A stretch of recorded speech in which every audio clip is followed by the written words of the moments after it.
will give your cats to... Good morning. Good morning. You look beautiful. Thank you. I'll introduce myself. I think I'll be turning it back then in a second. You'll introduce yourself back to me. But I am so glad to be here. My name is Richard Barth, and I'm the CEO of the KIPP Foundation that was created just a little over 10 years ago to grow KIPP. Just over 10 years ago, how many KIPP schools were there? Anyone know? How many KIPP schools were there in the beginning? 2. You got it, 2. How many KIPP schools are there today? You got it. 125. You have KIPP cousins in 20 states and the District of Columbia, and there are now nearly 40,000 KIPPsters just like you, working hard and being nice. I'll have a few other thoughts I want to share with you this morning, but would love, if there's an introduction that comes back, would love to get an introduction back, and then I'll share some thoughts about what I think you all can do to change the world, literally to change the world. So, we are working in 6 working on this morning. We are going to let Mr. Barth know who we are. Ready? This is... Start us off. Okay.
Thank you guys, that was unbelievable.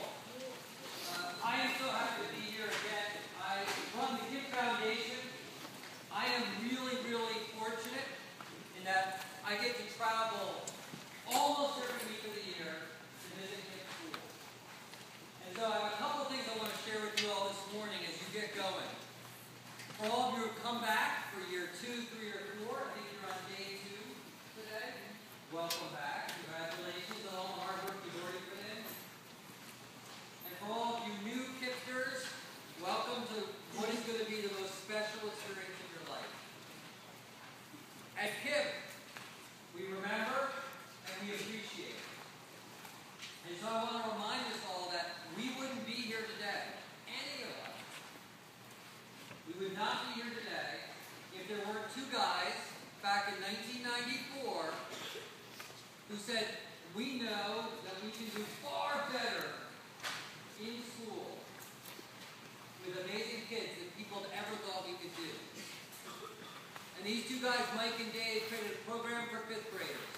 In fact, they stayed up all night on an old Macintosh computer before you guys were even born. And they wrote up the idea from about 10 o'clock at night till 5 in the morning, the Knowledge Power Program, where people would work harder than other people thought made sense. Where people wouldn't just work hard, but young people and adults together would be nice. And they'd be committed to building this better world. And they created that 5th grade program, 47 original KIPPsters in Houston, Texas, and it worked. But they discovered, Mike and Dave, the guys at the original program, they discovered that 5th grade wouldn't be enough. It wouldn't be enough if we're climbing the mountain to and then through college.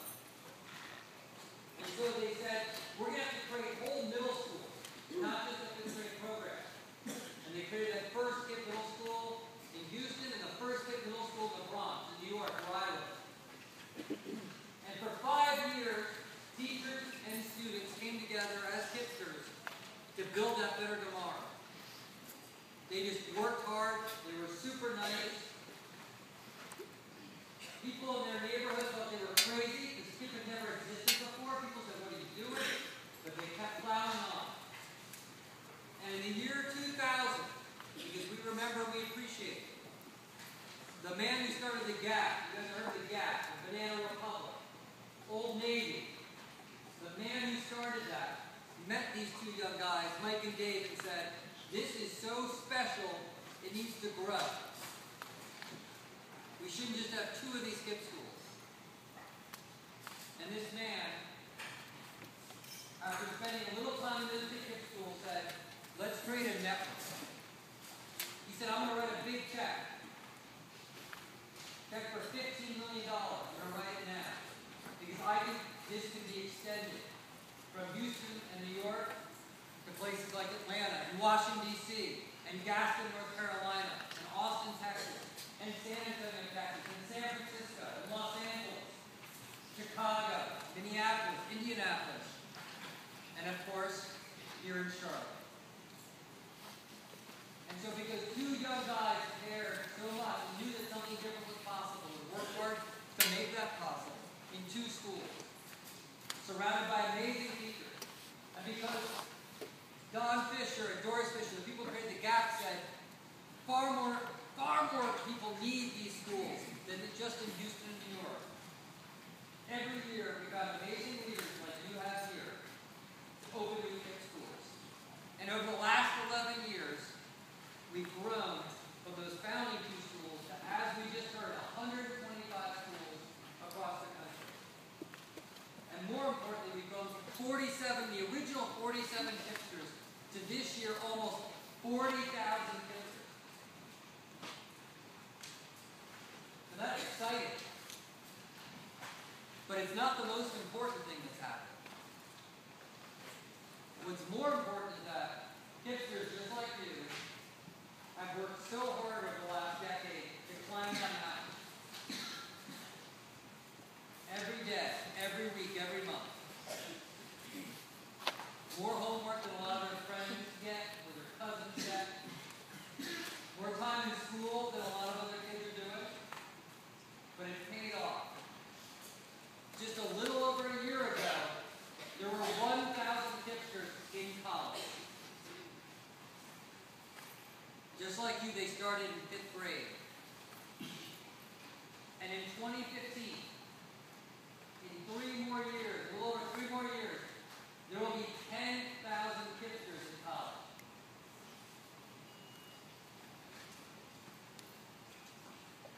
So in 5 years, we're going to grow this from 1,000 KIPPsters in college to 10,000 KIPPsters in college.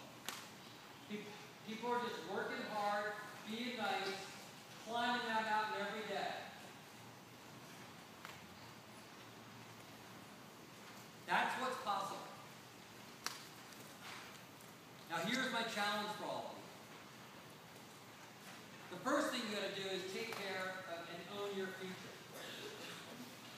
You got to make sure you stay on the path to climb that mountain, supported by your incredible teachers, supported by your incredible families.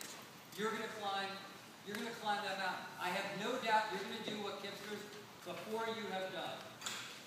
KIPPsters who now teach at KIPP schools, KIPPsters who now work at banks and are becoming doctors and lawyers, KIPPsters who are going to probably go into politics. So you got to make sure you stay on that path. But the second thing you've signed up for without even knowing it is you are the future leaders of Charlotte. You're the future leaders of North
making sure you take care of yourself and stay in that path to and through college.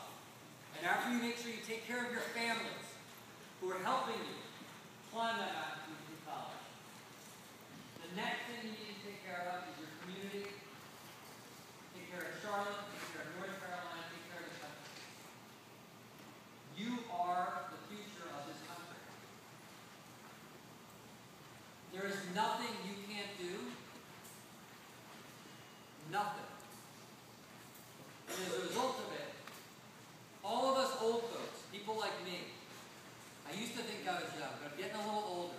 All of us old folks need to ask you to make sure once you've taken care of yourself, once you've taken care of your family, to assume the responsibility of being leaders. Leaders here, leaders in the city, leaders in the state, leaders in the country. You have that opportunity, and I ask that you seize it. Thank you so much for all you do every day.